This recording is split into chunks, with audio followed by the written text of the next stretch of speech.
Pode Hoje, vozes que transformam vidas. Esse aqui é um espaço de acolhimento, onde a gente vai ouvir, refletir sobre as histórias aí reais de fé, de superação e principalmente muito acolhimento. E hoje aí o nosso primeiro convidado, uma voz especialíssima, é o irmão Lopes.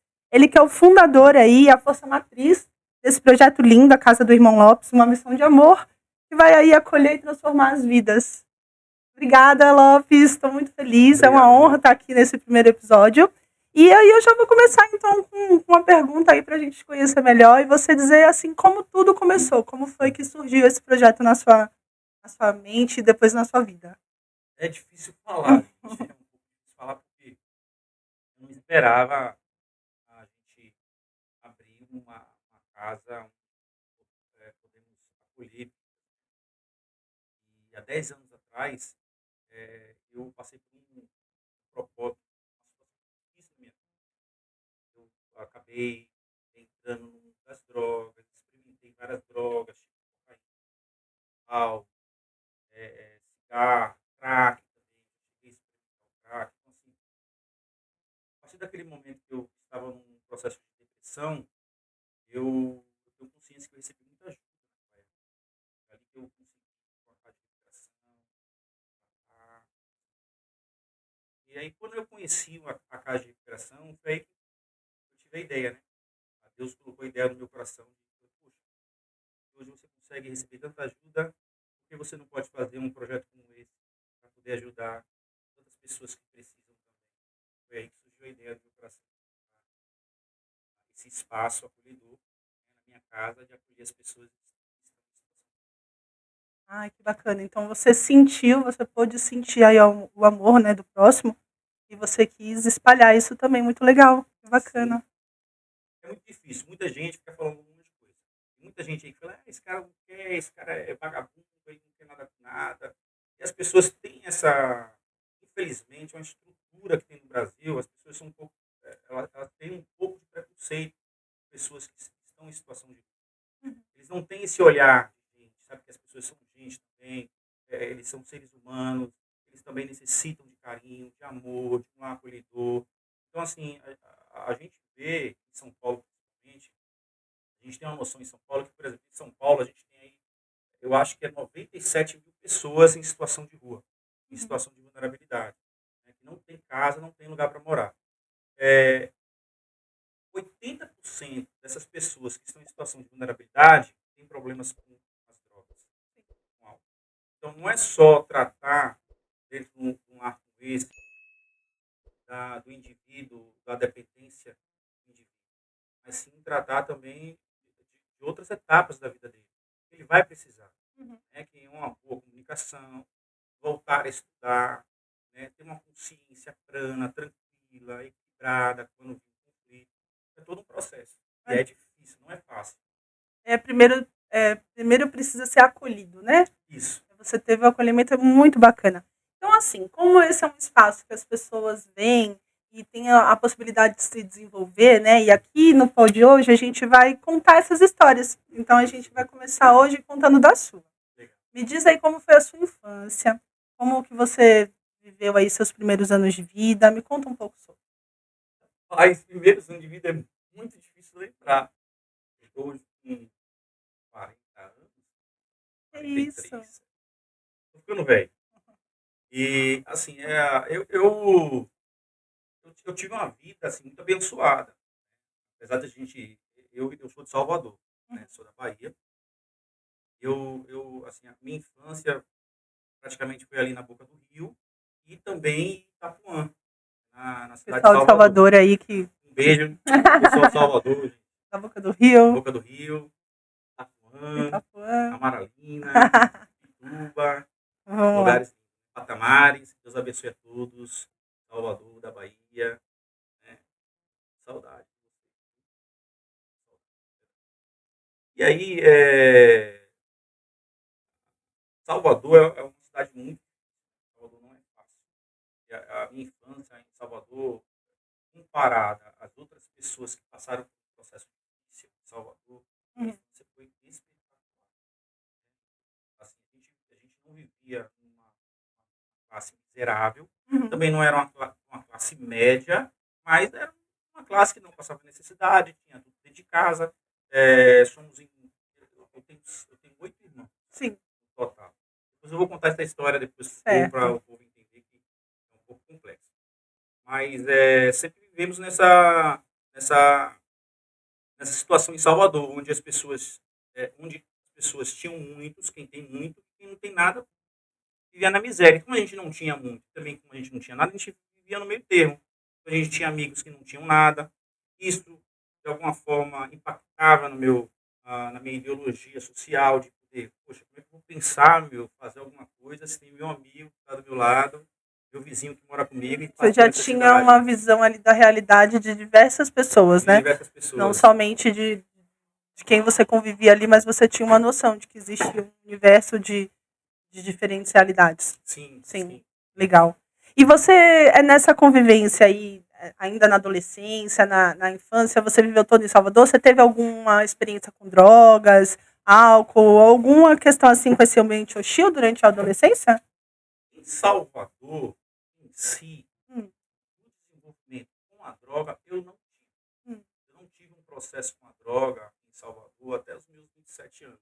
certo. Eu fui conhecer a droga mesmo em si, em usar a droga 24 horas, e usar a droga como refúgio dos meus problemas, Uhum, nos meus 27 anos, quando eu fui para Paraíba.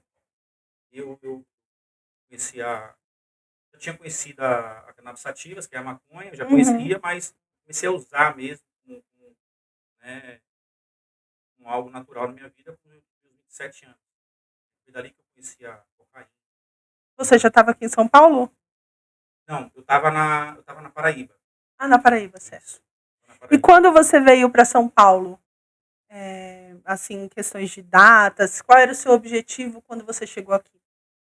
Então, eu, de qualquer forma, uma vez compositor, sempre compositor. Hoje eu não escrevo mais, né? Uhum, Mas antigamente, 10 anos atrás, eu gostava de compor. Fui até na escola de música em São Paulo para poder registrar minhas músicas, registrei tudo. Mas não era esse caminho. uhum, Não era esse caminho, não era esse caminho que, que eu estava querendo, Deus colocou na minha mão, né? certo. E aí foi em São Paulo que eu comecei a cair na droga. Em São Paulo, quando eu vim para São Paulo, eu vi que a música não dava certo, e eu fui ver em outras opções, e aí acabei sem querer, pelos conflitos também, né? As frustrações, né? Então você acha Experimentando, que né? a questão da frustração ali de um sonho que você tinha de lidar com a música, né? Você É, acredita que isso foi um dos motivos que te levaram à dependência química? não. Não? Acho que o motivo da dependência química, para usar a droga em si, o motivo em si, talvez ele não exista de uma forma só. Não, talvez não seja só uma palavra, talvez não seja só uma situação que aconteceu com o seu. Não. Né? Há toda uma construção familiar do indivíduo, né? Que a gente começa a observar e começa a perceber que a pessoa tem problemas com dificuldade de aceitação, um complexo de superioridade, complexo de inferioridade. Então, quando a pessoa não consegue se aceitar, fica difícil da pessoa aceitar o próximo. Por ela não trabalhar isso num psicólogo, num profissional, ela começa a trabalhar com esse tipo de sentimento como se fosse realidade e verdade na vida dela, sendo que não é, Entendi. entende? Ela pode ter sim, ela pode expressar o sentimento dela, ela pode procurar ajuda, entender por que aconteceu, como foi que aconteceu, e que já passou, já era. Não vai adiantar a pessoa querer voltar atrás para refazer de novo. Não existe isso. Né? Existem novas oportunidades. Claro. Eu creio nisso. E quando foi que você, assim, uma situação muito difícil que você passou na sua fase de uso, né, de abuso de drogas, quando foi que você sentiu que você realmente precisava de ajuda, que você não ia conseguir sozinho e aquilo ali estava muito para Meu, você? a minha história é muito um pouco complexo de entender. Eu sempre, quando eu nasci, desde quando eu me entendo como pequeno, 4, 5 anos de idade, eu sempre tive uma sensação de pergunta comigo mesmo, de falar assim, poxa, como é que o meu próximo deve estar vivendo? É, eu sempre tive brinquedos, meu pai sempre me dava brinquedos. E eu sempre entregava meus brinquedos para os meus amigos, sabe? Uhum. Sempre me emprestava. Eu nunca tive esse negócio de Era ter mais apego, generoso mesmo, né? o apego coisas, ao bem material. Uhum. E aí, nesse propósito todo, né, eu consegui realmente ter uma outra história, né, vivenciar outra história. Mas faz uma pergunta para mim. Eu tô. Eu perguntei para você, Ah, durante o seu uso, que você estava ali usando e abusando das drogas, se houve alguma situação muito grave que você viu que você realmente precisava de ajuda, sim, que sim. você estava numa situação perigosa para Difícil, você. perigoso. Isso. Foi em São Paulo, esse Uhum. momento que aconteceu. Eu estava em São Paulo e eu sempre fui um bom vendedor. Certo. Eu sempre fui um bom vendedor. Sempre vendi muito bem. Eu trabalhei numa empresa, numa construtora, onde comecei em Salvador a vender muito bem. Fui campeão Nordeste. Fui para Paraíba. Eu vendi muito bem. Fui para Natal. Fiz um leilão em Natal. Assim, a gente arrebentamos de vender quase 200 milhões de apartamentos. 5 mil apartamentos parados. Eu sempre fui um grande vendedor. Quando eu vim para São Paulo, eu me desiludi, meu. Não conseguia arrumar emprego nenhum na área da imobiliária. Uhum. E fiquei iludido. E aí, nessa ilusão, comecei a ficar depressivo, comecei a ficar mal. E aí aconteceu todo esse processo. Sim. E teve alguma situação muito, assim, De dor e sofrimento. assombrosa que você Eu, passou? então, aí eu comecei a usar cocaína, a Aham. usar, sair do meu lar, da onde eu morava, com uma Uhum. família, Uhum. e por N motivos, né, que a gente acaba não percebendo que a gente fica doente e acaba também deixando a família doente. E aí eu me encontrei sozinho em São Paulo. Quando eu vi, estava no meio da comunidade, dentro de um barraco, assim, sabe? Sujo, usando muita droga, com fome. E aí foi com Sem dignidade, né? totalmente, sem dignidade nenhuma. Foi aí que um amigo meu me chamou e eu fui lá para uma igreja. Né? Eu não era evangélico até então, Uhum. não tinha muito conhecimento dos evangélicos. Foi aí que eu fui à igreja do pastor Eduardo Barbosa. Um beijo, pastor Eduardo. Amo você em nome de Jesus.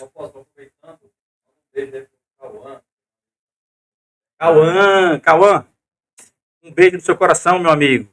Nosso querido irmão Diego está aqui comigo, está operando, está nosso diretor da casa. Deus abençoe sua vida, viu, irmão Cauã, em nome de Jesus.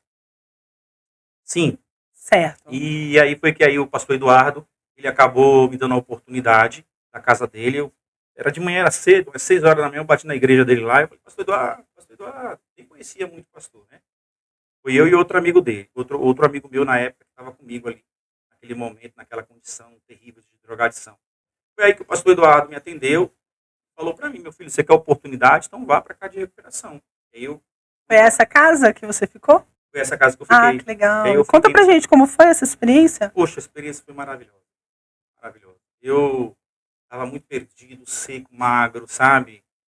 Roubando, fazendo tudo de ruim, de errado, pensando em coisas erradas, me envolvendo com pessoas que não queriam nada com nada. Enfim, todo mundo doente.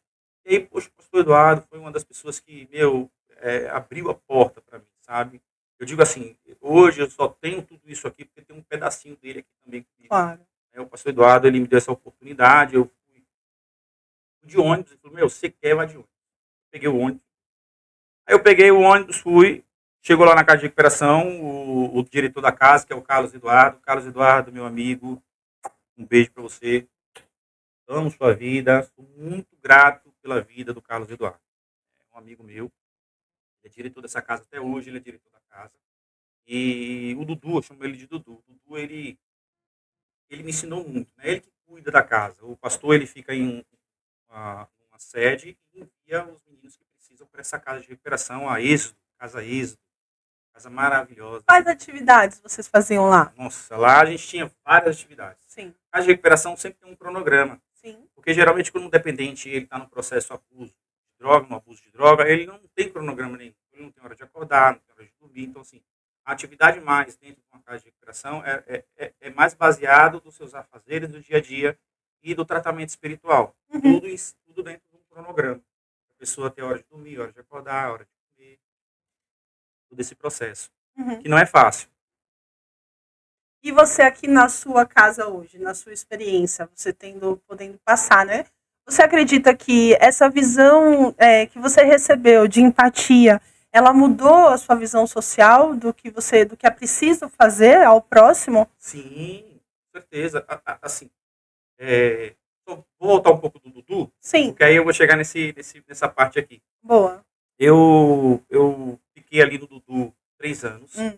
né? Fiquei quase 9 meses trabalhando na casa, fazendo tratamento. Uhum. Né? Ali eu me apaixonei por aquele lugar, por aquele trabalho, por amor ao próximo, independente de qualquer coisa. Tipo, não precisava dar nada para você poder amar o próximo, de graça o amor de Deus. Foi ali que eu conheci o nosso Senhor Jesus Cristo, através do Dudu, sobre a minha vida. Uhum.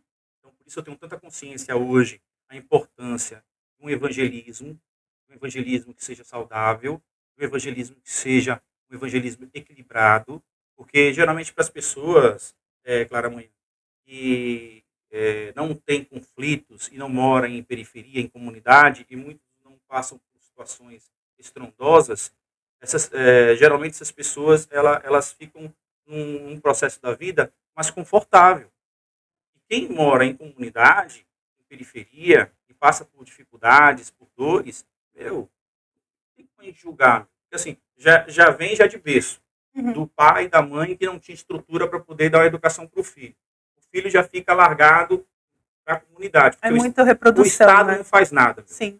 E aí a gente tem um impacto na sociedade de que as crianças, por não terem uma educação efetiva no seu dia a dia, até à noite, não terem outras coisas que elas precisam também, coisas essas como uma bela de higiene no colégio, que não tem Sim. higiene dentro de colégio, não tem também uma boa alimentação, entendeu? Essas crianças em comunidade não têm uma boa alimentação. Então fica muito, eu acredito que fica muito falso, uma sociedade muito falsa, entendeu? A gente quer vivenciar uma história melhor, mas a gente não consegue nem fazer agora o primordial, que é, por exemplo, respeitar o pai e a mãe, que é, por exemplo, respeitar a esposa que está dentro de casa, passa dos limites, e depois, no final das contas, quem está errado não é o dependente, quem está errado é a família. É isso que o aluno pensa, é isso que o dependente pensa.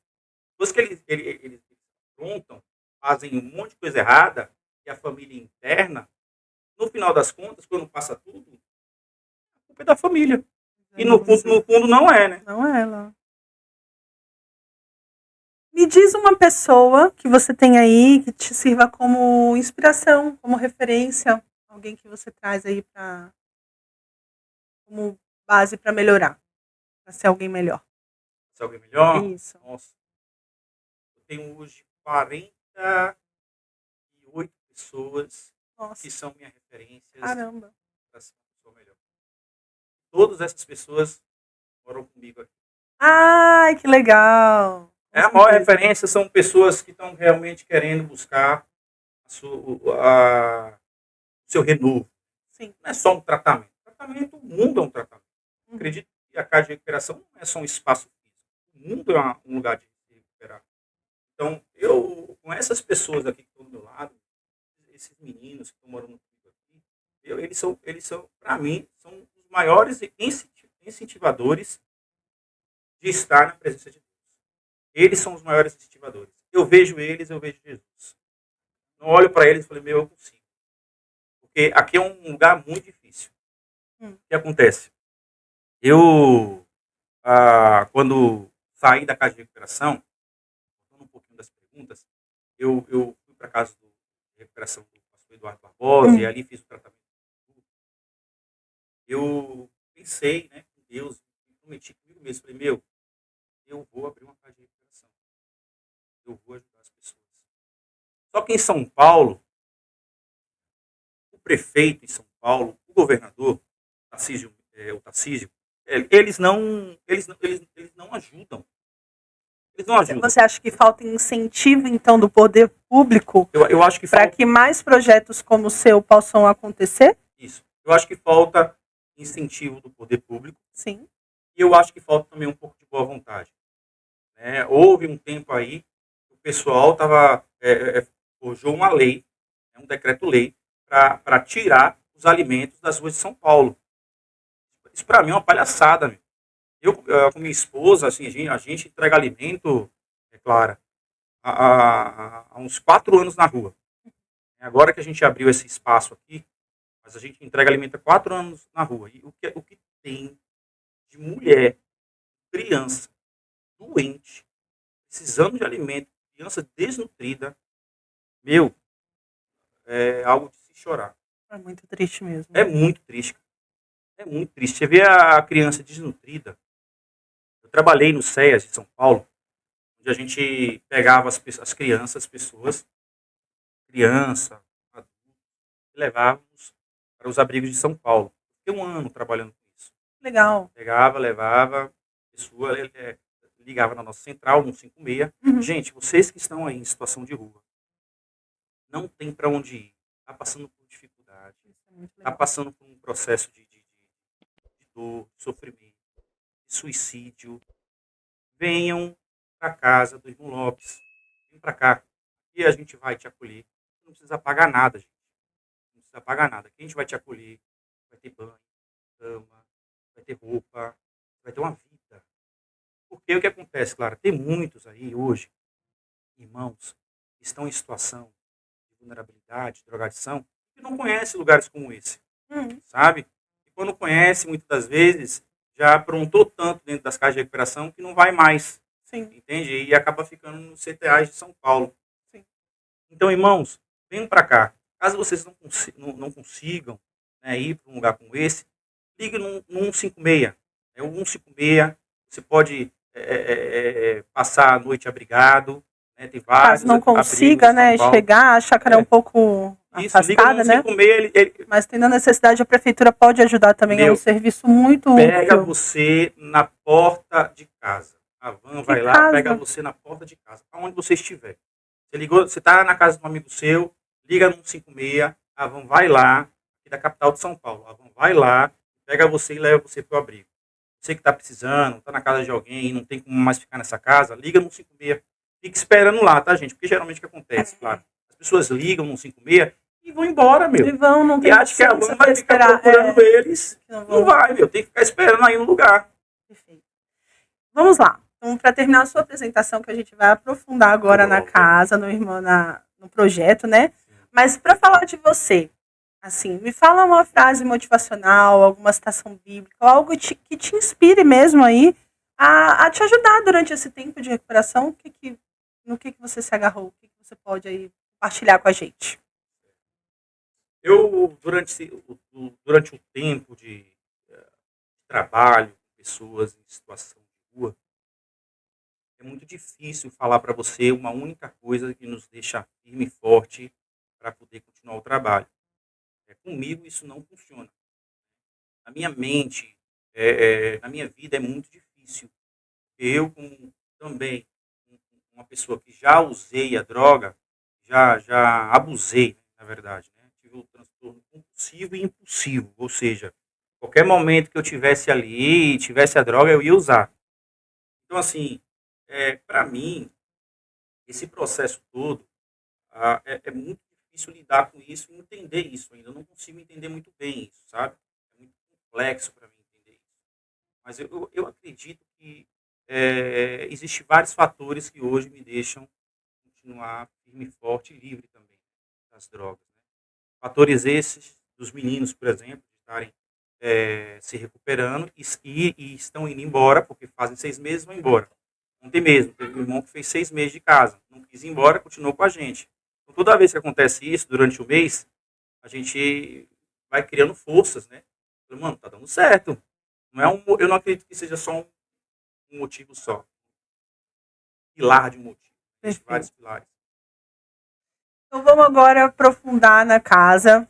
É um projeto lindo aí, estamos com 48 pessoas, né? 48 irmãos no projeto.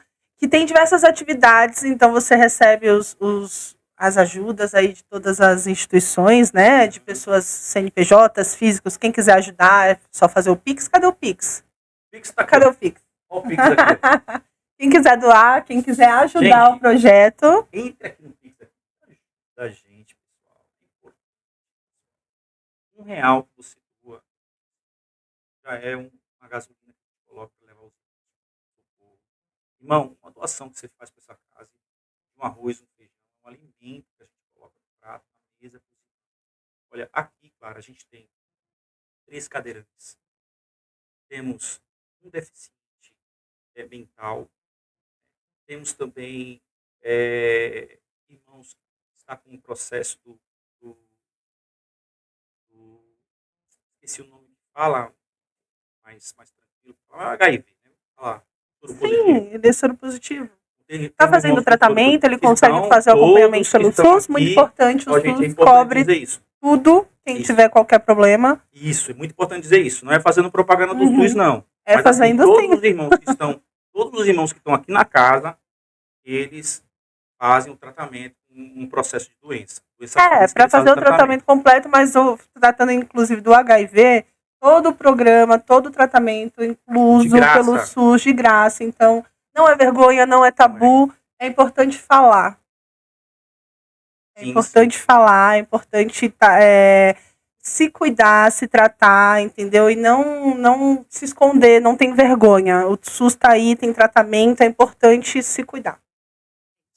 É isso. E o Taika, tá? Produção, tem como ver o início da casa, a gente fazer os vídeos, mostrar aí o início do projeto? Tem. Vamos ver o começo de tudo? Vamos ver o começo de tudo? Meu Deus, haja coração.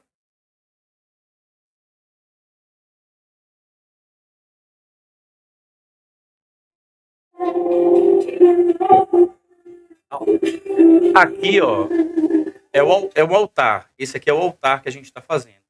Se conseguir tirar o som da TV. Esse aqui é o altar que a gente está fazendo. Fez o altar e aqui é o refeitório, onde o pessoal almoça. E aí, aqui, ó, é um lago que o pessoal está fazendo. É um tanque de Bethesda, onde o pessoal vai estar tomando seu banho, né? Fazendo ali esses meninos não estão mais com a gente, uns não estão, outros estão. Graças a Deus, significa que eles seguiram, Bota esse vídeo aí pra mim botar aqui, só pra mostrar aqui, ó, outro do pastor Edilson. Queria mostrar pra você. Tem um amigo meu, que é o pastor Edilson. Ele que nos ajudou a montar esse refeitório, você acredita? Sério? Que legal. Ele, é assim, tipo, ele patrocinou tudo. Né? Todo o cimento, foi ele que nos ajudou, ele que doou. Né? A gente só fez a mão de obra aqui, o pastor Edilson. Um amor de pessoa. Legal. Tem um carinho muito grande por esse projeto, por mim também. Desde o começo comigo, aí. Uns 2 anos de projeto já. Legal demais. E, Teuan, me explica aí, qual foi aí o seu maior desafio que você enfrentou para abrir a casa? Um dos maiores desafios que eu enfrentei para abrir a casa, o maior desafio que eu enfrentei para abrir a casa foi alugar o espaço. Imagina. Alugar o espaço foi muito. Achar um lugar que pudesse comportar todo mundo, que você pudesse também ter. Porque assim, uns meses antes de abrir a casa, a gente estava entregando alimento na cidade de São Paulo. Uhum. E aí Deus falou conosco, eu e minha esposa, falou, na hora de vocês abrirem uma casa de recuperação. Eu já trabalhava com isso, né? Sim. Já conhecia muito sobre isso. Então foi aí que a gente procurou nesse espaço aqui, desse bairro, e achamos esse espaço. E aí a gente alugou. Muito difícil, muito difícil. Isso foi muito difícil alugar. Quando eu cheguei aqui, não tinha nada. Sabe aquela música? Era uma casa, não tinha nada, Sim. não tinha teto. Não tinha nada essa casa, gente. Era não tinha nada. Mato. E o mato, gente, do meu tamanho. Vou levantar aqui para você ver, gente. Olha o tamanho do mato, gente. Olha o tamanho do mato. Muito grande, meu. Assim, cheguei sozinho nessa chácara. Eu comecei sozinho a capinar os matos. Tinha muita aranha, muita cobra. Então, uma área de 10 mil metros quadrados. E aí vim para cá, comecei a dormir aqui. deixei minha esposa lá no Vila das Belezas, que a gente morava no Vila das Belezas, aí vim morar aqui, né? E vim começar o trabalho, né? Já sabendo, uma vez que eu já passei por isso, para mim ficou mais fácil, né? Claro. Mas, beleza, não foi fácil não. Você já pensou em desistir em algum Já, momento? várias vezes. Como foi que você Várias superou vezes, essa, várias. essa vontade aí? Até hoje, de vez em quando, eu penso. É Sim. mentira eu dizer que não. É muito difícil, né? Assim, a gente tem um dever e obrigação moral, dever e obrigação para com ninguém, moral com Deus, de poder acolher as pessoas que estão em situação de rua. Para mim, é um dever moral isso para mim. Por que um dever moral? Porque eu já aprendi várias ferramentas. Eu passei 3 anos com o Dudu aprendendo infinitas em ferramentas. Vou fazer o que com essas ferramentas? Vou jogar fora? Não, tem que Eu aproveitar. tenho que utilizá-las e ao bem da comunidade, do Claro. povo, da sociedade, né? Perfeito. É isso. Arrasou. E você já presenciou algum milagre nessa jornada? Tem algo que você queira compartilhar com a gente? Eu já. Vários milagres grandiosos. Assim. Acho que um dos primeiros milagres de evangelizar, passei a ter o amor de Cristo no meu coração. Eu fui propósito da casa de recuperação. Depois desse propósito que eu fui internado, eu fui convidado para cuidar, né, de uma casa de recuperação de um amigo na época. Ele me chamou, falou: olha, você quer cuidar da recuperação? Eu não estou conseguindo desenvolver, só tenho 5 pessoas, já viu agora, não faz nenhum ano, a gente não consegue, mas já que você já... Eu conhecia essa pessoa já de algum tempo, eu tinha ajudado essa pessoa a internar a irmã dele, e aí ele me convidou, eu fui, e ali Deus me deu um grande desafio, porque não tinha ninguém. Os que estavam lá estavam todos caídos, usando droga, saindo, sabe? E aí eu comecei a perceber aquela situação, fiz um renovo, mandei todo mundo embora, fiz um grande cronograma em cima, pautado, que eu já tinha aprendido, Eduardo, 3 anos lá.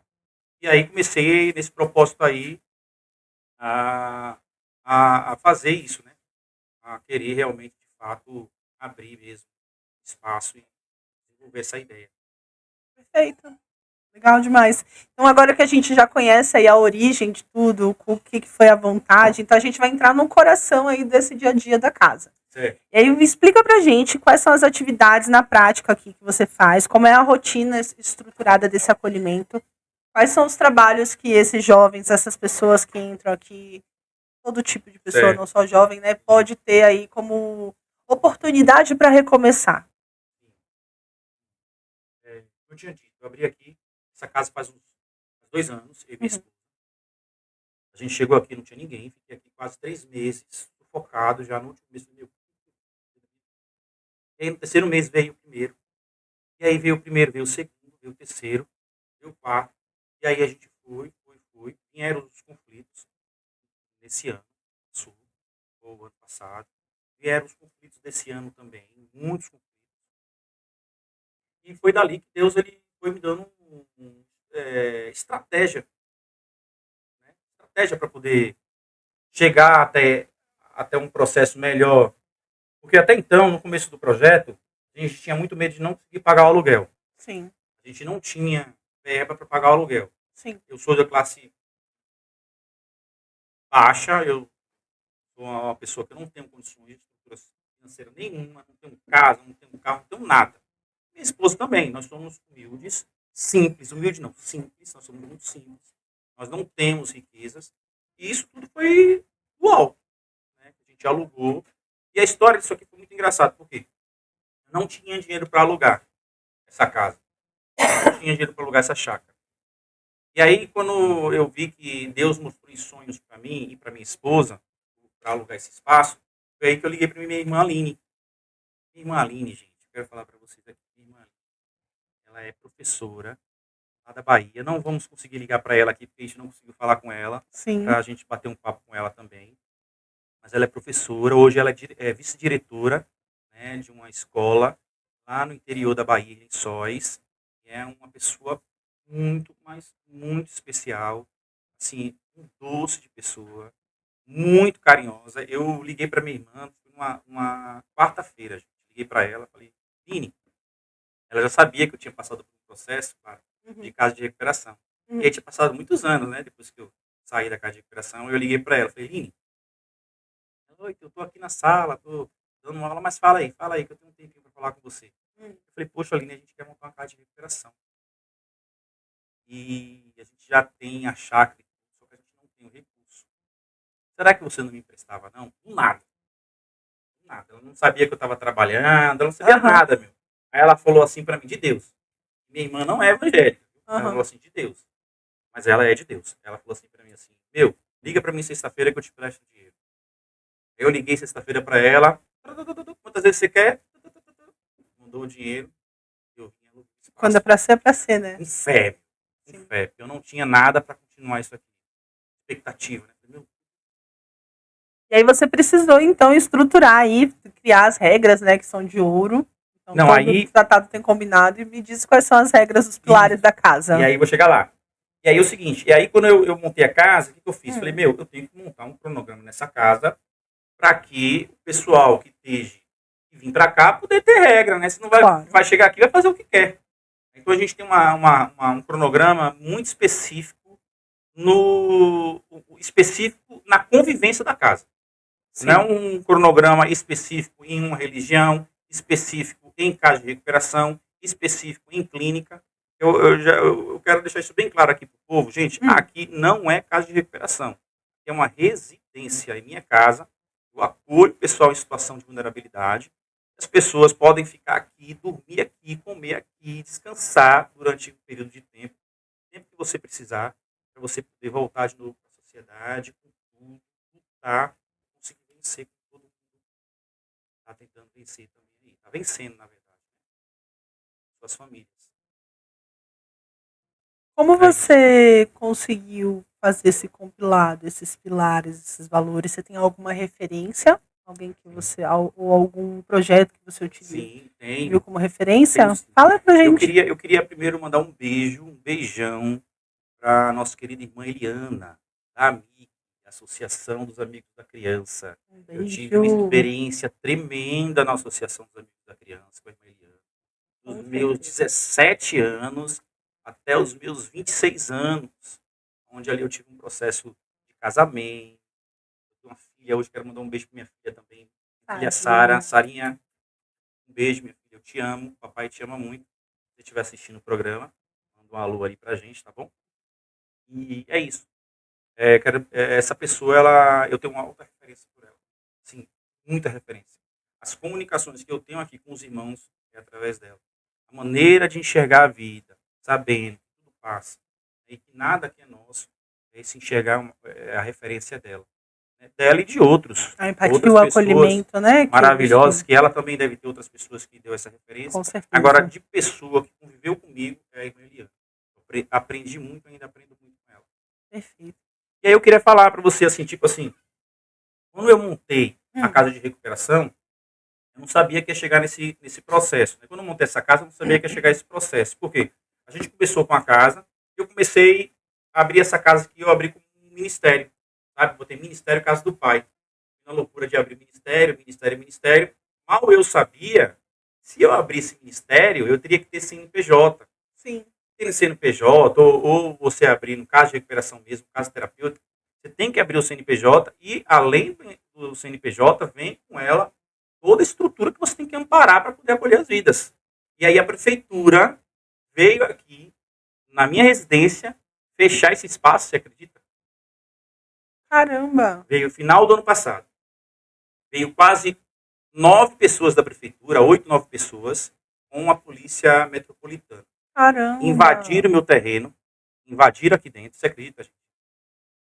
Aí eles entraram no meu banheiro, na minha cozinha, entraram nos meus quartos, entraram na minha casa. Na questão aí, porque você estava funcionando sem um alvará, alguma coisa, sem eu não permissão. Preciso de alvará. Não, eles acharam que vocês eram uma clínica e que estavam sem alvará. Perfeito. E aí eu falei, eu não tenho estrutura de clínica. Você não pode fazer isso. Eles queriam que eu assinasse o documento que eles estavam revendo. Eu falei, não tem prova que isso aqui é clínica. Que Que CNPJ, prefeitura, você tem aqui para dizer que isso aqui é casa de recuperação? Tem como? Sim. Né? Você não tem, eles não têm, eles têm que ter uma prova, um cronograma na casa, né, de pauta de casa de recuperação. Eles têm que ter prova das pessoas ou pagando mensalidade, se estivesse cobrando. Mas mesmo assim, com minha residência, as pessoas podem me ajudar. Na minha residência, qualquer um pode vir morar aqui. Na minha residência, eu posso receber pela Constituição qualquer pessoa. Entende? Então, assim, eu tive que fazer o quê? Claro, eu tive que pegar e as 10 pessoas que moravam comigo na época, eu tive que pedir para elas fazerem uma carta para dizer que eles moram na minha residência. Tive que levar lá para que eles pudessem, na sindicância, dar baixa, né, da documentação, mas aí não deu nada. Aí mostrei para eles que aqui era a minha residência, eu pedi para que eles comprovassem, se aqui fosse casa de recuperação, para que eles comprovassem com o documento que aqui era casa de recuperação. E, na verdade, eu nem cheguei a entrar também com um processo em cima deles, que eu deveria ter entrado com um processo na prefeitura, por ter invadido minha casa. Cabia. Entendeu? Ou chamado a polícia militar, né? A polícia militar, ela é para isso mesmo, para guardar a gente, não deixar que a prefeitura venha extorquir, né? Para passar do limite. A gente, todo mundo ficou com medo, meu. O pessoal veio aqui com um metralhador aqui nessa casa, meu. Um lugar onde todo mundo consegue se alimentar. Imagina, claro. São pessoas que estavam aí nas ruas, roubando as comunidades, traficando dentro de comunidade, pessoas que estavam em um processo de depressão, se suicidando, se jogando em cima de ponte, pessoas que estavam matando outras pessoas. Quer dizer, eu faço um trabalho dentro do Estado, dentro da prefeitura, acolhendo pessoas que estão em situação de rua, porque poderia ser eu também. Né? No momento que eu estivesse lá atrás, 10 anos atrás, num processo de rua, eu ia adorar se alguém me acolhesse. Acolho o pessoal. Essa situação não era para eu estar fazendo, meu. Essa situação era para o Estado estar fazendo. Isso é dever do Estado. Então, eles têm um aparelhamento de acolhimento horrível, porque eu trabalhei no aparelhamento do Estado, é horrível esse aparelhamento. É horrível mesmo. Lá dentro, um CTA, todo mundo usa droga lá dentro. Então, aqui não. Aqui o pessoal, eles se curvam mais para o religioso. Porque é a única arma que eu tenho para poder usar contra essa estrutura miserável do sistema, para poder os meus irmãos que estão aqui ficar um pouco bem. É a única arma que eu tenho. Ah, mas porque os evangélicos é muito tapado. Porque tem esse comentário. Os evangélicos, eles não estão entendendo que, poxa, você tá... Porque, assim, existe uma pauta nisso, é muito legal falar sobre isso. Os evangélicos, assim, eu sou contra o aborto, mas eu não sou a favor de uma criança de 13 anos morrer. Porque o que acontece no Brasil hoje, desculpa estar entrando nesse tema, só para completar, o que acontece no Brasil hoje, Clara, é que as pessoas ficam contra o aborto,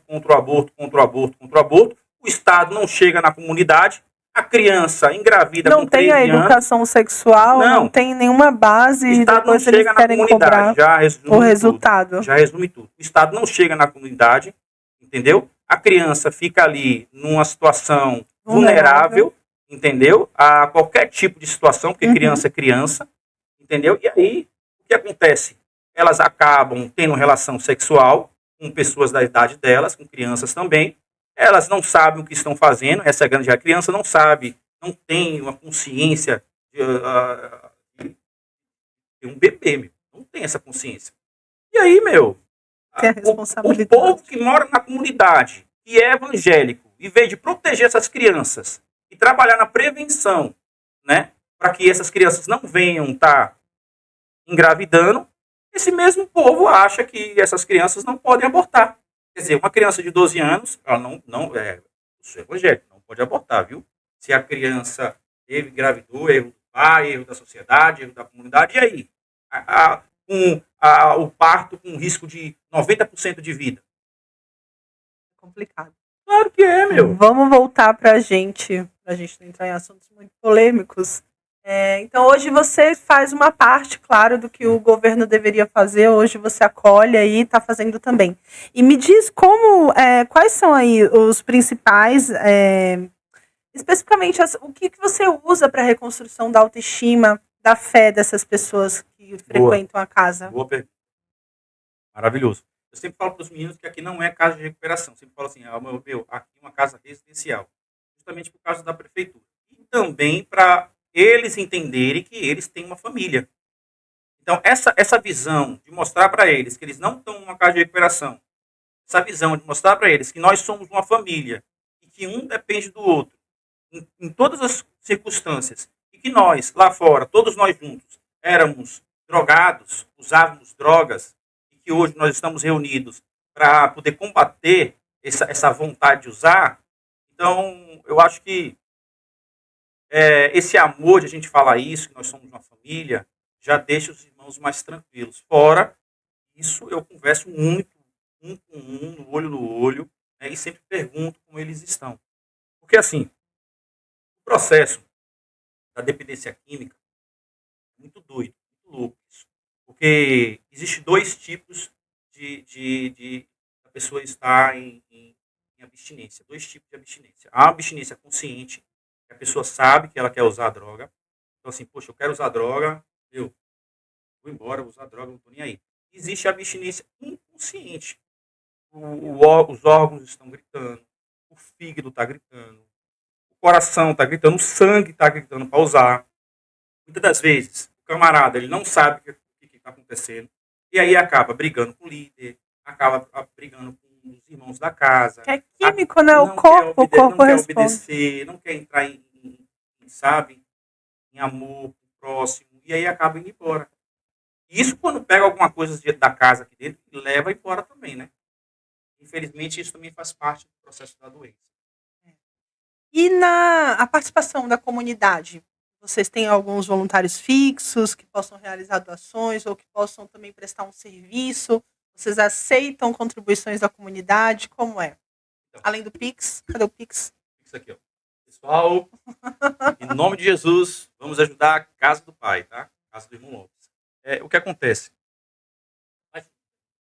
Se vocês têm alguns voluntários fixos, pessoas que ajudam, sejam com doações, com serviços, prestando serviços a vocês, pessoas que estão aí o tempo todo ajudando pessoas da comunidade. Se a comunidade participa também junto com você. Sim. Além da comunidade evangélica, a grande participação das sim, igrejas. Sim. Existe sim. Existem várias pessoas que têm muito amor e muito carinho por essa obra social. Por que essas pessoas têm tanto amor e carinho assim, já que tem tantas casas? Porque primeiro a gente faz um trabalho diferenciado onde a gente não cobra. Uhum. Né? Não é obrigado a pagar nada aqui dentro. Se você não tiver condição, você vai ficar aqui do mesmo jeito. Se a família tiver condições, amém. Uhum. Então, nesse processo aí das pessoas que estão em processo de abstinência, de dependência, é algo que a gente vai, né, criando forças para poder lutar, para poder fazer diferença, né? Uhum. Dentro da casa, né? Perfeito.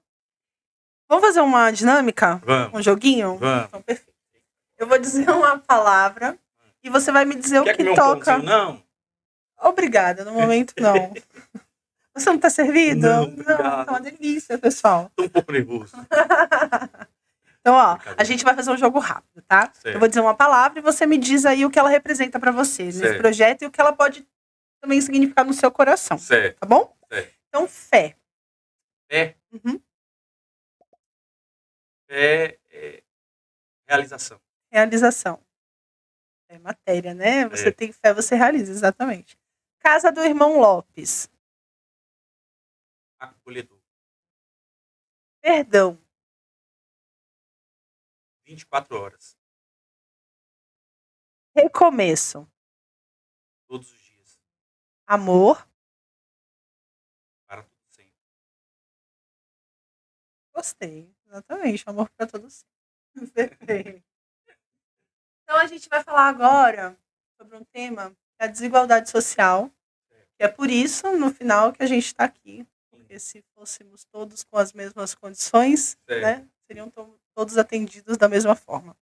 Então, você, olhando para a sua trajetória, você sente que você viveu alguma dificuldade que foram consequências aí da desigualdade no nosso país? Você passou por alguma situação que você tem aí na pele que existe essa desigualdade? Sim, sim. Total, Poderia total. falar pra gente um pouco? Tem várias. Existe a desigualdade estrutural, né? Existe a desigualdade racial, existe uma discriminação também de gênero, né? Então, tudo envolvido no processo, né? Mas eu acho que o momento mais difícil que eu passei, assim, da desigualdade em si, é quando eu levo, geralmente, os irmãos para o pronto-socorro. Quando eu levo os irmãos para o pronto-socorro, irmãos esses que muitas das vezes precisam de uma internação, a gente não é escutado. Né? A gente não é escutado. Você acha que tem O diferença no hospital, tratamento? assim, a assistência social dos hospitais, eles não dão a atenção necessária que eles precisavam dar. Primeiro porque, assim, eles estão com uma pessoa que está em situação de rua, que não tem ninguém, e que ao mesmo tempo tem alguém, que sou eu que estou lá dentro. Sim. Então, assim, em vez de a gente ser tratado como uma família, a necessidade de tudo que a gente precisa, a gente sempre é o último de tudo. Tipo assim, é o último para ser atendido, quando é atendido é mal atendido, entendeu?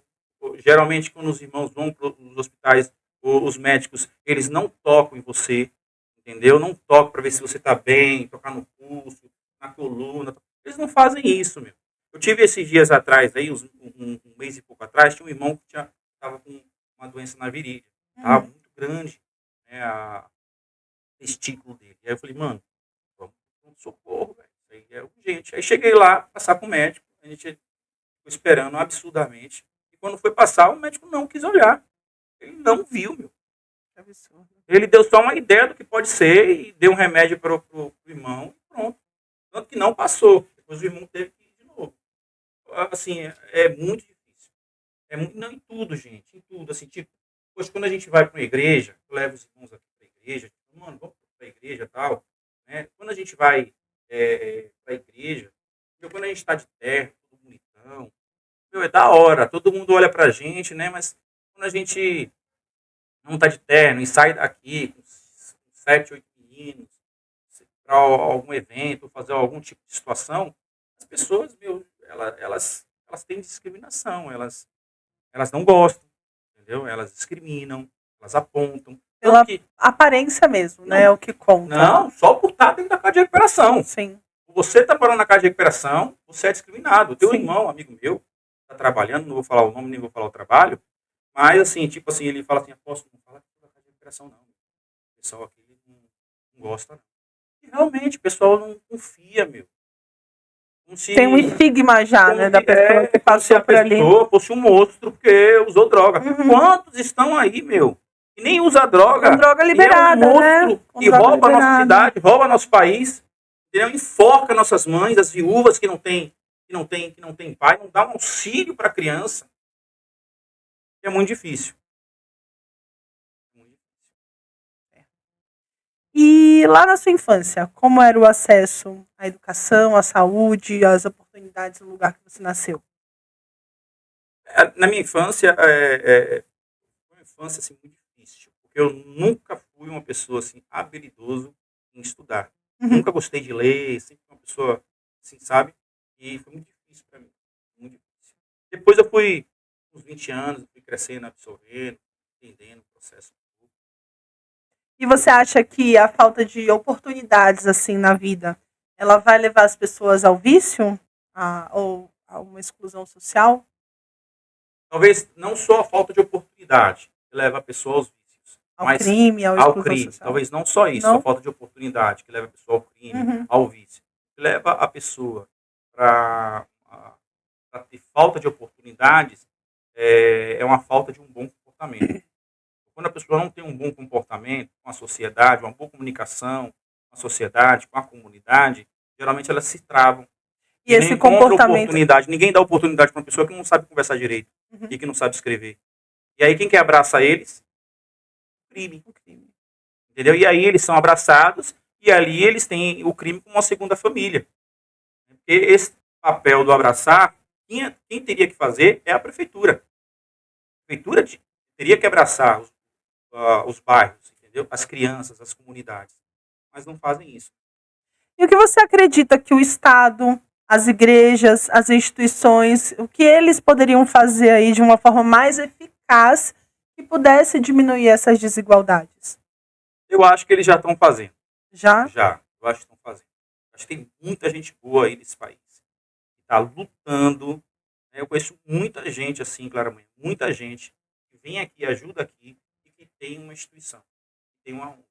Foi por isso que a gente pensou a Casa do Pai, ou a Casa do Lopes, foi por isso que a gente pensou em abrir esse espaço, um podcast, para poder entrevistar pessoas que têm ONGs, pessoas que têm projetos e que ajudam outras pessoas, para que a gente possa apresentar para o mundo, né? Poxa, muito, muito legal essa ideia de convidados mesmo, para trazer outros projetos também que Outros possam ajudar. projetos. Muito legal. E você, na sua opinião, o que a sociedade ainda não entendeu sobre quem vive em vulnerabilidade? E ela tem esse desprezo, né, por quem está vulnerável, por quem está na rua, essa é uma invisibilidade, né? Quem está na rua é invisível aos olhos de quem tem, né, a Sim. grande maioria. O que você acha que a sociedade ainda precisa aprender para que essa invisibilidade acabe? Para que elas possam sentir mesmo, ter essa empatia por quem está Sim. passando por processos. Nossa, que pergunta maravilhosa. Difícil também. Uhum. Primeiro, eu acho assim, nós estamos vivendo em sociedades diferentes uma das outras.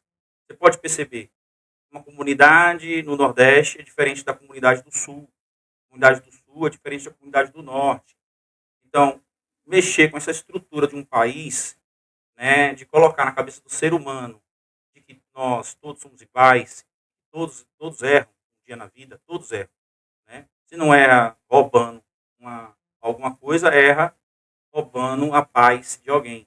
Se não erra roubando algo material, erra roubando um sentimento do próximo. Até então ver um cara ou uma mulher se matando por amor. Então, assim, a gente sempre vai ter esse ponto de desequilíbrio, não só no Brasil, no mundo.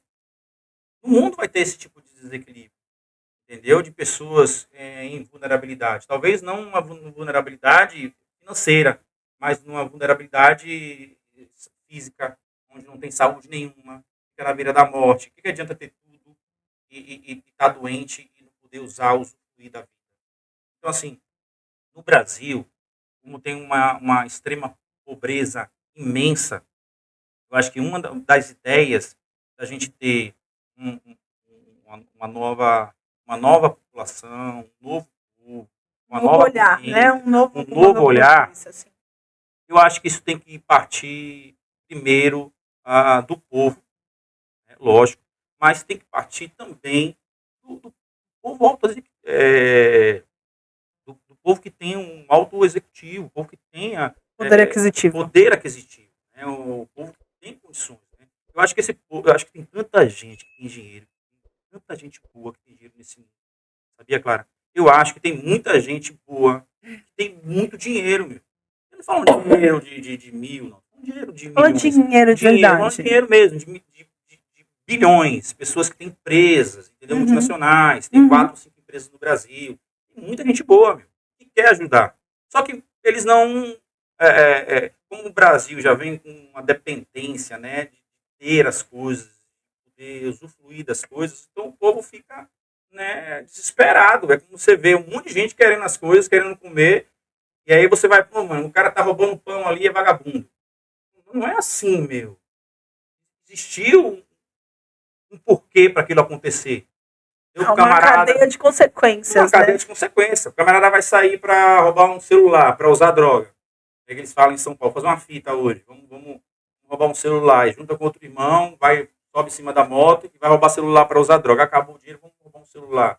Né? E isso aí, que esses dois estão fazendo, primeiro, essas pessoas que estão usando droga, elas, para mim, já estão doentes. Sim. Porque todo mundo que usa droga está doente, precisa de um tratamento. Porque para o pobre é vagabundo, mas para o rico não. Leptomania.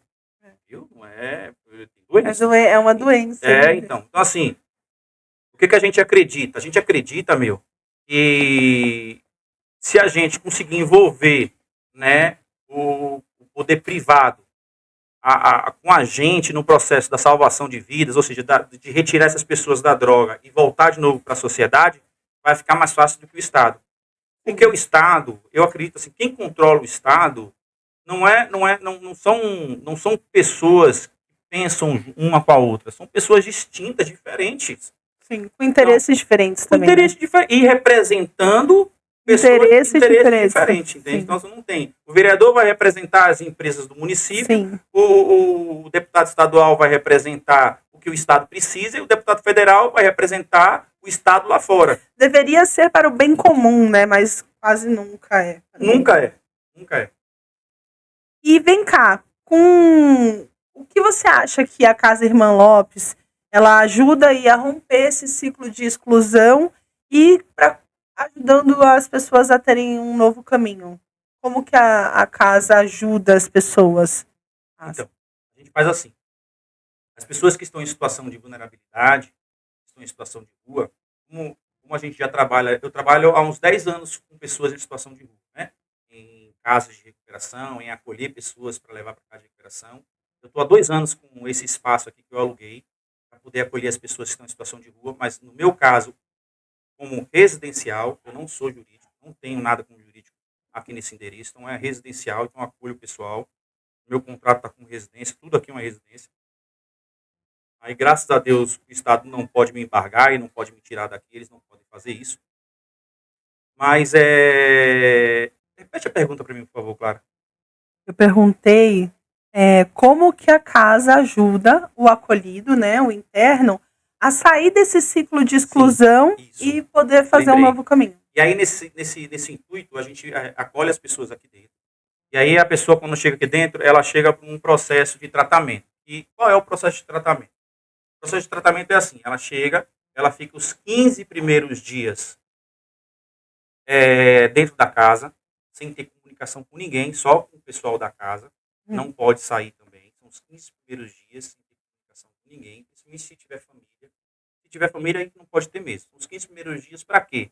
Para poder respirar primeiro, para poder se acalmar, e principalmente os 15 primeiros dias desculpa, gente, as pessoas começarem a relembrar e resgatar os seus valores sentimentais que são relacionados às suas famílias. Então, se a pessoa chega aqui nos 15 dias, e aí antes dos 15 dias, com 5 dias já vê a família, qual é o valor que a pessoa que está aqui dentro se tratando, que o dependente está se tratando, vai ter com essa família, sendo que eles não deram nem tempo para que essa pessoa que está aqui se tratando tenha um sentimento de saudade. Preciso desligar, né? Preciso desligar. Preciso desligar. Entendi. Aí se refazer. Aí depois dos 15 dias que a pessoa fez esse processo todo, eles têm ligação todo sábado, a gente liga aqui para eles todo sábado, o portão fica aberto, tá? Qualquer um pode ir embora, aqui não é obrigado, não é casa de recuperação, é residência. Pode ir embora. E aí no sábado eles ligam e no domingo tem o pessoal nos visitar. E aí, durante a semana, eu não deixo ninguém vir visitar na minha casa durante a semana, porque aqui em casa, a gente, como é 10 mil metros quadrados, a gente tem muita coisa para fazer.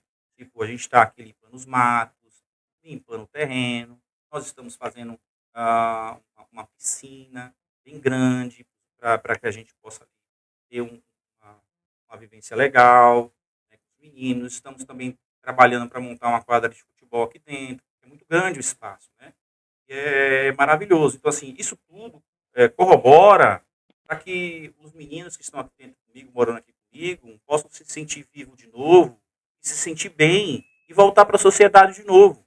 Porque a nossa ideia é para que eles venham para cá, e consigam se fortalecer, Eu tenho hoje aqui uma transexual, que é a Yara. Um beijo para você, Yara. Uma querida, né? Temos aqui 3 cadeirantes, acho que eu já tinha falado, um deficiente mental também, que é o Renato. Um beijo para você, Renato, meu amigo. Então, todo um trabalho que a gente tem, que a gente faz aqui, fora os outros irmãos, né? Todo um trabalho que a gente faz aqui para que os irmãos venham entender que eles podem enxergar diferente e fazer diferente. E como ele vai fazer diferente? Ele vai fazer diferente a partir do momento que eles começam a adquirir essas ferramentas aqui. A gente ensina as ferramentas aqui para eles. A gente tem ferramentas aqui para eles. Que ferramenta é essa? Ferramenta da concórdia, ferramenta da paciência, ferramenta do falar eu te amo, ferramenta do falar bom dia, ferramenta do acordar às 6 horas da manhã todos os dias, a ferramenta da terapia. Todos os dias a gente tem uma terapia em grupo aqui. Então, assim, há um cronograma montado para a gente mesmo. Sim.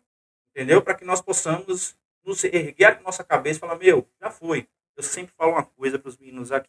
Essa palavra que eu falo aqui, claro, uma palavra que eu falo que o Dudu, lá da casa de recuperação, Êxito, me ensinou. Ele falou uma vez para mim assim, vou te contar essa história bem rapidinho. Logo no começo que eu fui para o Dudu, né, que eu fui para a casa de recuperação, eu entrei numa depressão, eu queria me matar, eu queria tirar minha vida, não queria mais saber de viver. Não queria mais viver, queria acabar com minha vida. Né? Eu falei, meu, para mim não dá mais. Já fiz muita merda, não quero mais. Eu sei que se eu ficar assim, eu vou continuar fazendo merda, eu não quero mais. Fora, assim, né? Poxa, longe da família, longe da minha filha, longe da minha mãe. Meu pai, na época, não estava bem. Então, assim, tudo ao mesmo tempo, sabe? Uhum. E aí, meu, eu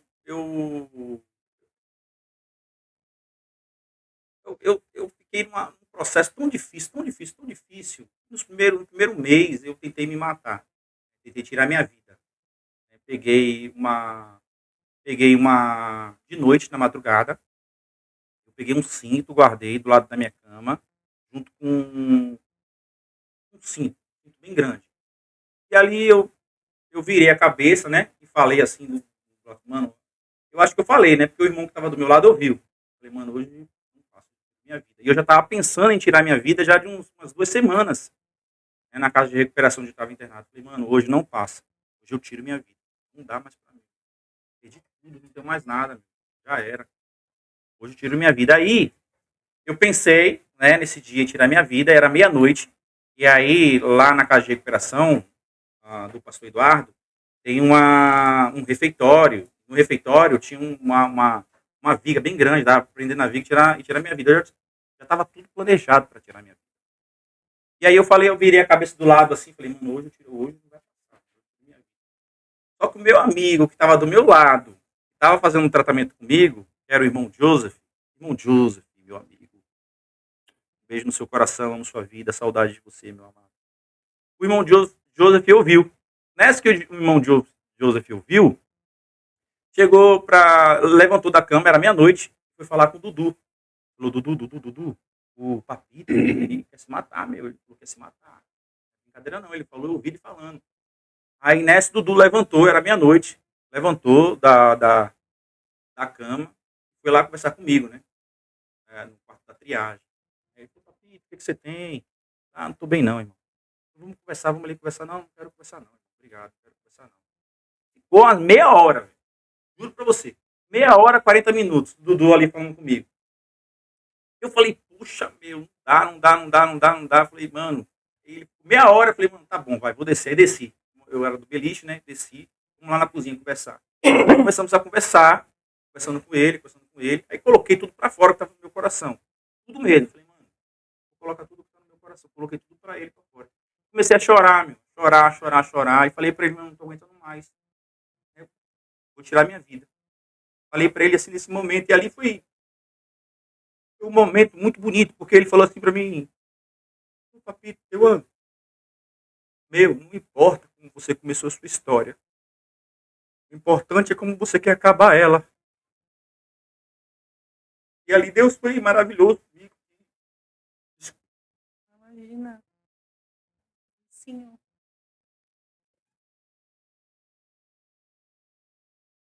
Foi um momento muito bom na minha vida, né? E ali eu entendi, né, o motivo de viver, né? Eu falei, meu, não posso tirar minha vida. E hoje eu entendendo que, meu, não importa como você começou a sua história, o importante é como você vai acabar. É o que eu sempre falo aqui para meus irmãos que estão aqui comigo, morando comigo. Eu falei, meu, não importa o que você fez, não importa de onde você veio, não importa o que aconteceu, não importa. O importante, meu, que você já está aqui, o importante é a nova história que você vai começar a construir, né? Uhum. Porque tem muitos que acabam vindo para cá, para casa, e, e acabam indo embora, né? Eles não aguentam. Passa 15 dias, o corpo já está pedindo droga, um mês. E a gente acolhe o pessoal aqui dentro, a gente acaba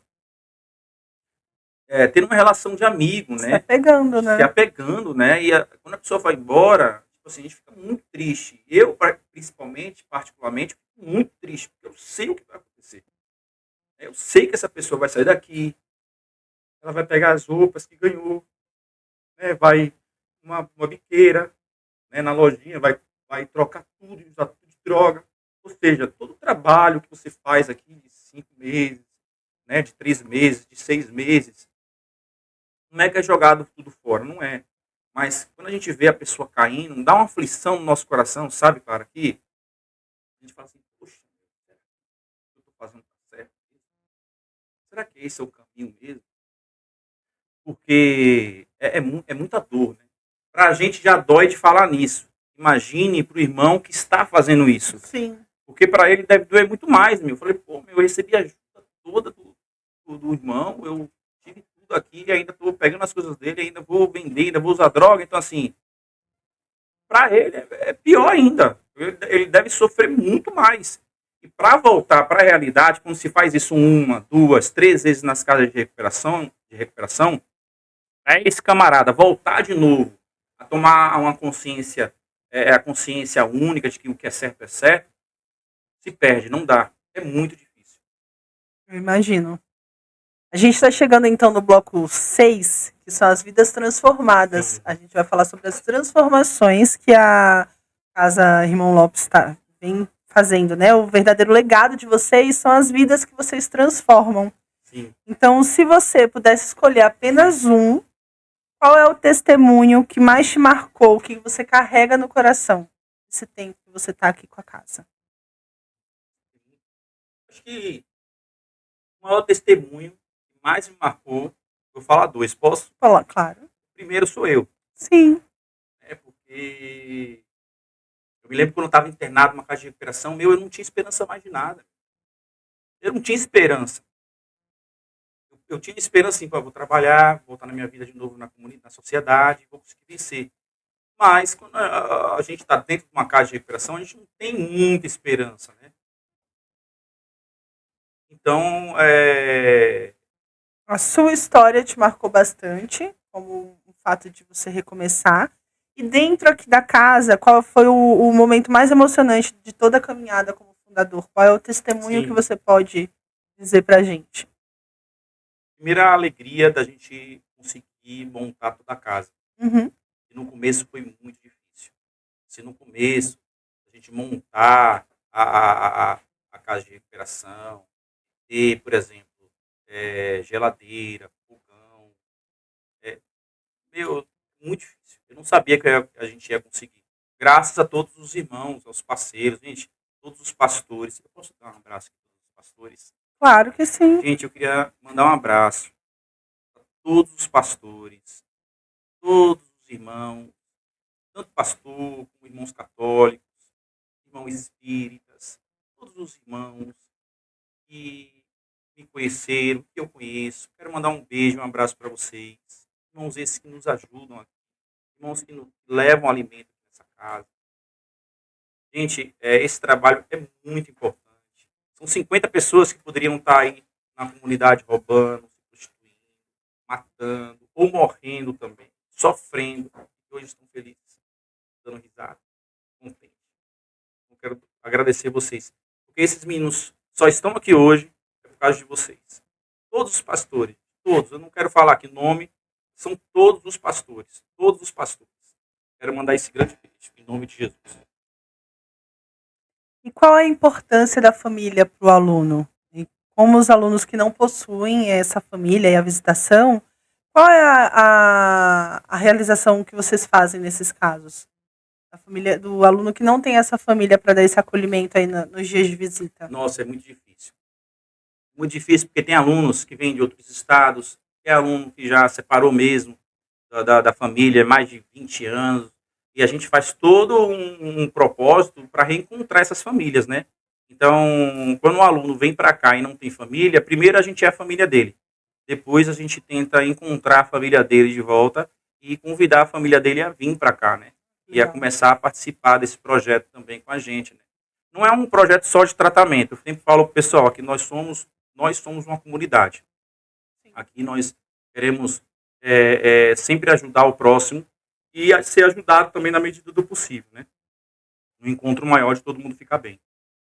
E quando o aluno sai recuperado, que você pode ter esse reencontro, né? Quando você encontra ele, que ele está pronto para recomeçar e você reencontra ele, qual é a sensação de ver aí o fruto da sua missão cumprida? Meu, é muito, Muito legal, né? não tem nada que pague isso, velho. Tipo assim, a gente tem hoje um irmão aqui, que é o irmão Fabiano. Ele já tem 1 ano e 4 meses? 1 ano e 4 meses, gente? Um ano e 4 meses. 1 ano e 4 meses na casa, o irmão Fabiano. O irmão Fabiano, ele chegou aqui numa condição difícil também na vida dele. Ele estava passando por um processo difícil, né, distante dos seus familiares, distante das pessoas. Não teve nenhum tipo de visita na época que ele fez o tratamento dele todo aqui. De 1 ano de tratamento. Porque o tratamento aqui é de 6 meses a 1 ano. Vou explicar. É assim, 6 meses internado, no sentido, entre aspas, no internado, né? 6 meses aqui dentro comigo, para se limpar das drogas mesmo, não ver ninguém, não conversar com ninguém, ficar mais comigo aqui dentro, um processo maior de encontro com Deus, de oração e meditação, porque a gente faz muitas meditações aqui, né? De respirar, do orar, né? Quem é católico que reza, a gente não tem discriminação aqui nesse lugar. Aqui eu recebo todo tipo de irmão, seja transexual, seja heterossexual, qualquer tipo de gênero eu recebo aqui. Independente do que a religião vai falar, eu aqui vou receber.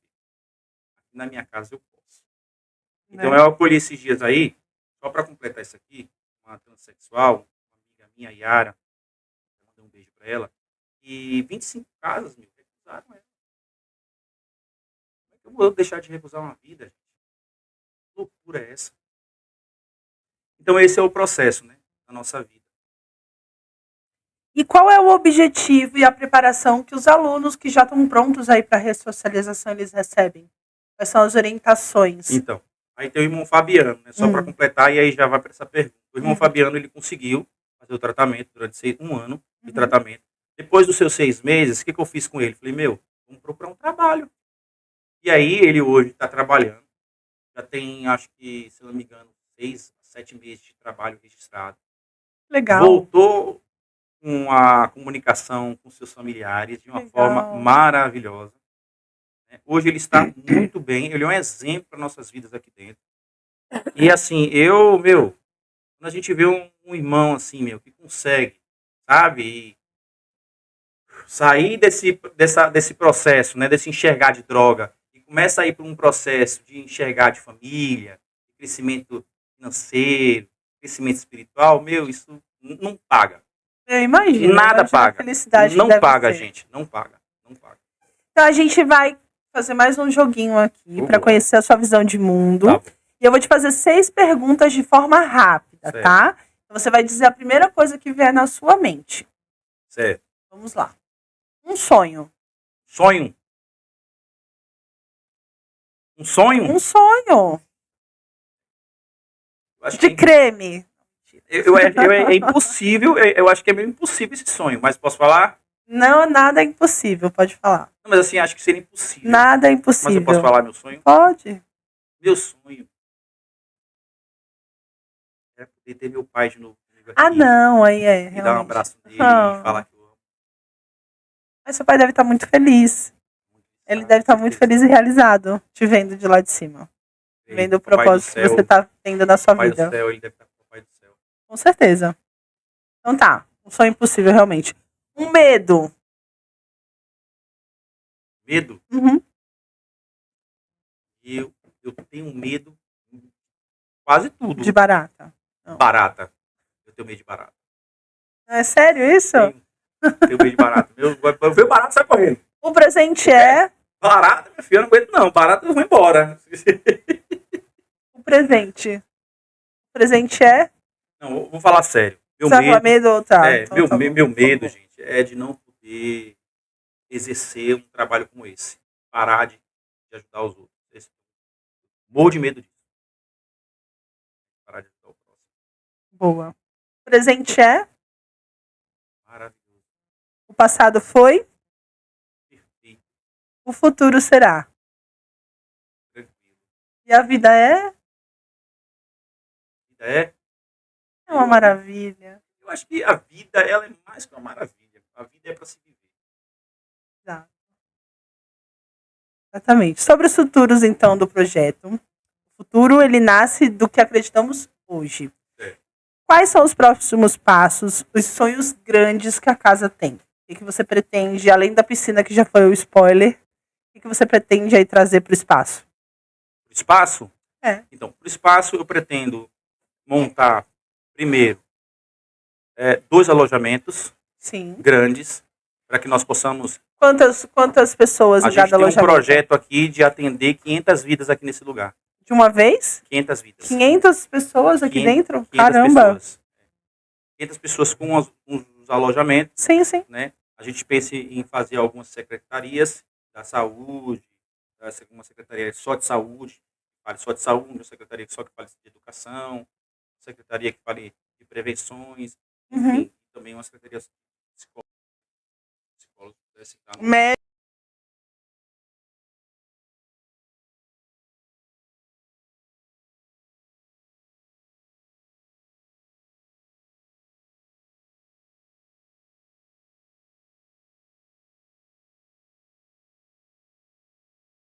a saúde do Estado, e aqui a gente tenha a mais importante, que é a educação, lazer.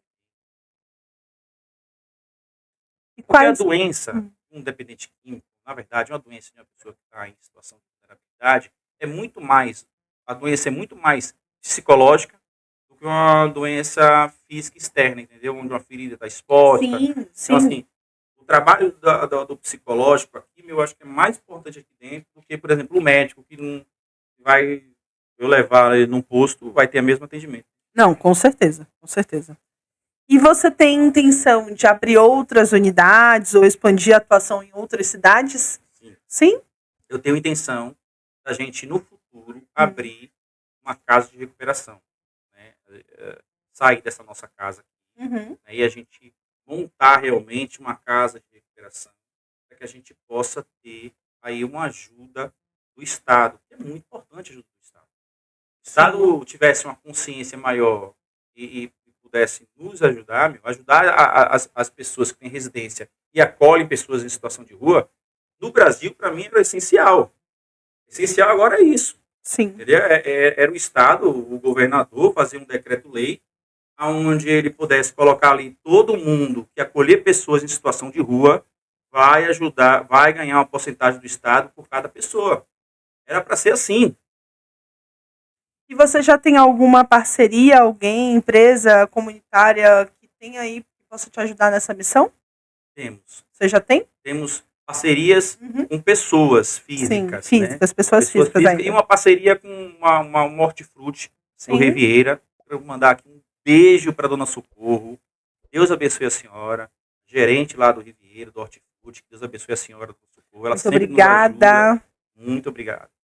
E a Dona Socorro, ela sempre nos ajuda com alimento, doações de alimento. Né? Fora isso, a gente tem uma força também da CUFA, muitas vezes, através de um assessor da CUFA, a gente chega a receber algumas cestas básicas, né? Dificilmente, mas a gente recebe. De pastores também, que tem igrejas, os pastores também, eles trazem a cesta básica, tem igreja, trazem mistura. Quero mandar um beijo especial para o nosso querido pastor Edilson, aquele que fez o nosso refeitório. Pastor Edilson, um beijo no seu coração, muito grato pela vida do senhor. Quero convidar o senhor aqui a participar desse pódio hoje também, em nome de Jesus, quando o senhor puder. E, assim, sempre traz a mistura. O pastor Edilson nunca esqueceu da gente.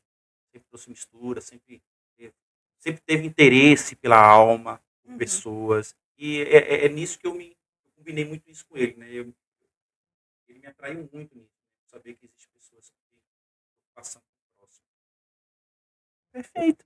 Então, para a gente encerrar esse bloco, você pode auxiliar as pessoas e dizer para elas como elas podem fazer com que essa mensagem do Pod de hoje chegue para mais pessoas e também como elas podem apoiar a Casa do Irmão Lopes. Como que lá na casa delas agora elas podem fazer para ajudar com que essa mensagem aqui a gente consiga expandir e também trazer mais ajudas para casa. Sim, gente, muito importante isso que a nossa querida Clara está falando. Pessoal, a sua ajuda é essencial para a gente manter um espaço como esse. Você que está vendo esse pod hoje pela primeira vez, conhecendo um espaço como esse, que existe espaço como esse, pessoas que estão querendo ajudar outras pessoas. Gente, nós estamos aqui. Você que quer nos ajudar, você que eu pensa em ajudar, a gente tem aqui, gente, o nosso código de barra. Você pode estar ali doando, né, um Pix para poder ajudar esse espaço. Ou você pode vir aqui também para nos conhecer. Venha para nos conhecer aqui na casa do irmão Lopes, aqui na Rua A, no Ângela, tá, gente? No Ângela, Rua A, 205, tá bom? Procura a gente aqui e ajuda a gente, né? Ou venha trazer uma alma, venha trazer uma vida. Quer ajudar a gente mais ainda? Traga uma vida para cá, gente. Traz uma vida, porque eu acho que não tem nada melhor e maior do que uma vida. Com certeza. Sabe o que eu falo para os meninos aqui, Clara? O quê? Eu falo assim, uma vida pode mudar o mundo inteiro. É verdade. A força que o ser humano tem de influenciar. é muito grande. É uma influência. Uma única pessoa pode influenciar uma comunidade inteira. Sim, sim. Então, a gente agindo pelo bem, fazendo bem, esse pequeno ato, ele vai influenciar uma cadeia. Vai influenciar uma cadeia de pessoas. Bom, teríamos uma dinâmica de história sorteada, produção? Não, depois, né? Perfeito. Então... E aí, então, a gente vai seguindo, né? Já chegando próximo ao encerramento. E aí, essa conversa realmente foi transformadora. Irmão, foi muito bacana. E antes da gente se despedir aí e deixar a mensagem final, eu queria entender qual é o principal conselho aí que você pode dizer para quem está ouvindo a gente e que sente que não tem mais saída. Quem está aí pensando, poxa, se teria uma nova oportunidade na vida. Qual é o conselho que você pode dar? Uns conselhos que eu daria, claro, para as pessoas que estão numa situação difícil na vida.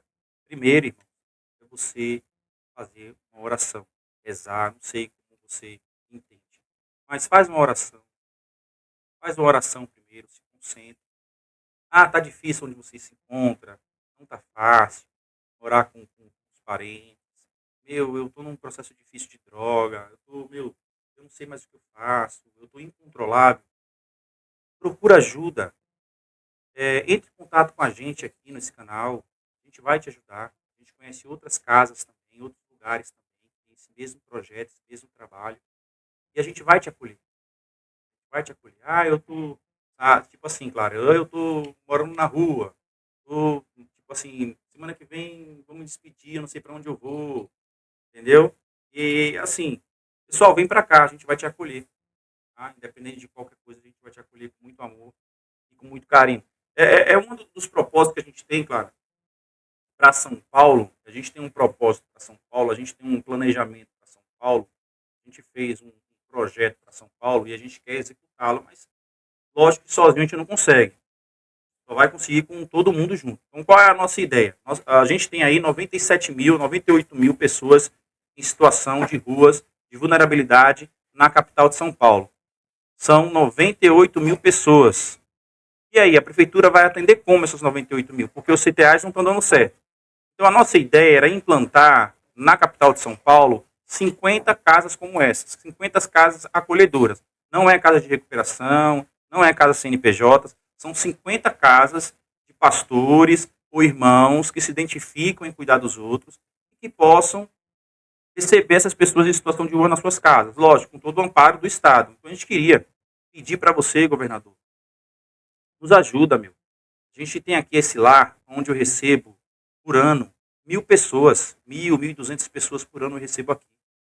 Então, o nosso propósito para São Paulo é colocar 50 casas como essa, atendendo até 3.000 pessoas por ano.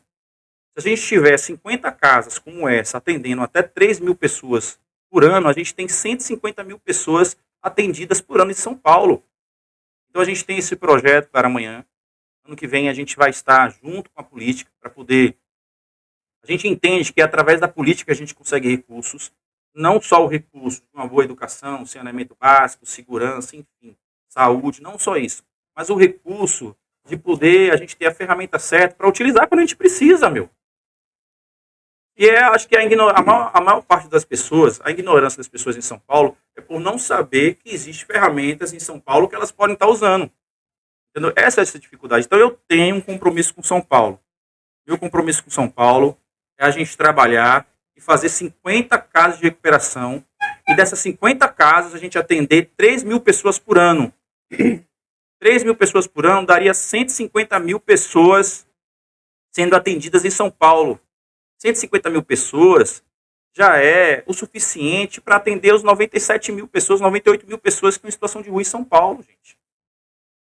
Porque o que acontece? O aparelhamento ele tem uma forma de instruir as pessoas, o munícipe que está em situação de vulnerabilidade. Esses aparelhamentos, eles não são humanos, não são humanizados. E não dão suporte psicológico essas pessoas que chegam em estado de rua. Então eles são jogados dentro dos CTAs. Eles são largados dentro dos CTAs. Ah, mas tem comida, não falta alimento? Sim, não falta.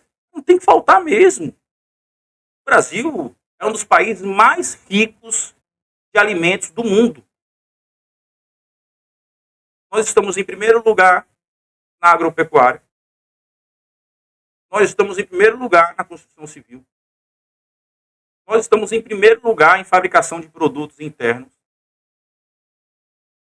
A gente tem a melhor Constituição do planeta. Não existe nenhum país de primeiro mundo que tenha uma Constituição tão boa quanto a nossa. Só que o problema do país, do Brasil, é que o país ficou a mercê desses vagabundos políticos, infelizmente, que passam o nosso dinheiro, entendeu? Em licitações. Entendeu? Muitas das vezes, quando a obra, eles falam que a obra é emergencial para não ter licitação nenhuma e colocar o parente para poder fazer a obra em São Paulo. Então, a dificuldade é imensa em São Paulo. E a gente tem que ter, sim, pessoas que representem as pessoas em situação de vulnerabilidade. E se depender de mim, eu vou representar. Eu vou lutar para isso. A gente não chegou aqui de touca. A gente lutou muito para chegar onde a gente está. E a gente vai continuar. É por isso que a gente está montando esse programa Pode Hoje, para divulgar, né? Divulgar, fiscalizar, entendeu? Para denunciar, para poder mostrar para o povo que tem muita gente passando por más bocados. E essa é a força que te move para continuar nessa luta? E essa é a força que me move para continuar aqui. Continuar trabalhando. Isso mesmo. Trazer igualdade para todos. Trazer igualdade para todos. Porque a desigualdade social, ela tá assim, absurda. Melhorou muito o país. Melhorou muito o país. A gente não está aqui falando, pessoal, de direita nem de esquerda. Mas o país melhorou muito. Eu me lembro. Eu tenho 43 anos, Clara. Eu vivi no tempo do Collor. Vivi no tempo do Fernando Henrique Cardoso. Se você pegar os dados do tempo de Fernando Henrique Cardoso, irmão, foi só 1% da sociedade de 190 milhões de pessoas que saíram da linha da miséria e foram para a classe média. 1%, irmão. Em 8 anos de governo FHC, eu não vou nem falar de Collor, porque nem de Itamar. Não vai nem... Mas assim, você vê o nosso povo hoje, o povo hoje, ele tem mistura na sua mesa, certo? Você vê hoje as crianças estudando, você vê hoje as mães também estudando, os pais estudando, né? Você vê hoje que você não encontra em São Paulo, muitas das vezes, em muitas comunidades, criança desnutrida, 100% desnutrida e morrendo nos hospitais por falta de alimento. Não acontece. No tempo do Fernando Henrique Cardoso acontecia. Pesquisa aí no Google. Quantas pessoas morriam de desnutrição no Nordeste? Vê se aconteceu isso agora, se acontece. Quanto tempo que não acontece de pessoas morrendo de fome no Brasil? Então, assim, a luta é de todos. Todos os negros, afros. Né? A luta é de todos, irmãos. Todos nós. que passamos num processo de escravidão e fomos largados, jogados. É isso que aconteceu. Eu queria falar um pouco sobre... só rapidinho, posso falar? Dá tempo? Claro. Eu queria falar para você, sabe como surgiu o termo favela, gente? Sabe como surgiu a favela? A favela, ela é uma planta que fica nos interiores do Nordeste. Então, o povo, quando ia trabalhar nas grandes indústrias, quando o povo ia trabalhar nos grandes comércios, e era um tempo já que o escravo já era liberto, esse povo não tinha onde morar. Então, eles foram todos estocados para as comunidades distantes da capital, gente. E aí eles foram para onde? Eles foram para a favela. A favela é uma planta. Botar no Google aí, bota aí favela. Ela é uma planta, favela. E essa planta, ela só dá no sertão, nas extremidades. E aí esse povo foi para as extremidades, e aí surgiu a favela, e hoje temos aí as favelas do Brasil. E temos que mudar essa realidade, viu, gente? E tem como, viu? Irmão, muito, muito obrigado por compartilhar sua história com a gente, sua missão, abrir seu coração também com a gente no pod de hoje. Você quer falar alguma coisa final, trazer algum ensinamento, alguma questão? Sim, queria deixar meus agradecimentos. Sim. Agradecer a todos os irmãos, em nome de Jesus, pela essa grande oportunidade de nós estarmos aqui. Eu quero agradecer, gente, em especial os meus irmãos que estão comigo aqui nesse programa. E se não fosse eles, ia ser muito difícil fazer. E a gente ia fazer, mas ia demorar muito, né? Então eu quero agradecer aí ao nosso querido irmão Diego, que logo mais vai estar comigo aqui, que corta cabelo, conversando comigo. Eu quero conversar também com o nosso querido irmão Anthony, que é uma pessoa assim super especial, tem um entendimento maravilhoso. E quero conversar também com o meu amigo, muito querido, nosso querido irmão Diego, que está na mesa hoje aí operando. É o nosso produtor aí. Os três são produtores, né? Mas eu quero conversar um com um aqui nessa mesa aqui para a gente bater um papo sobre a vida deles e também com os meninos daqui da casa. Perfeito. Então, cada episódio você vai trazer aqui uma história inspiradora e de inspiração. Perfeito. A nossa estratégia, irmãos, é poder conversar com pessoas logo mais depois desse projeto, conversando com todo mundo dessa casa e com outras casas também a gente vai conversar. E a gente passar por uma próxima fase, que é conversar com os irmãos que têm instituições, né? Irmãos que têm associações, que têm ONG, para eles que possam fazer agregar, e também agregar, a casa, né? Lógico, trazer novas para que a gente possa também aí montar um leque de oportunidades para todo mundo. Então, para saber mais sobre a casa, irmão Lopes, sobre o projeto, então não pode perder o próximo episódio. Ative o sininho, siga a gente nas redes sociais, no YouTube e não perca o próximo episódio. É isso aí, gente. Obrigada. Não perca o próximo episódio. Obrigado. Obrigada. Deus abençoe. Deus abençoe. Obrigado pelo carinho. Um beijo, gente. Beijo. Tchau. Obrigada pela companhia. Obrigado pela companhia.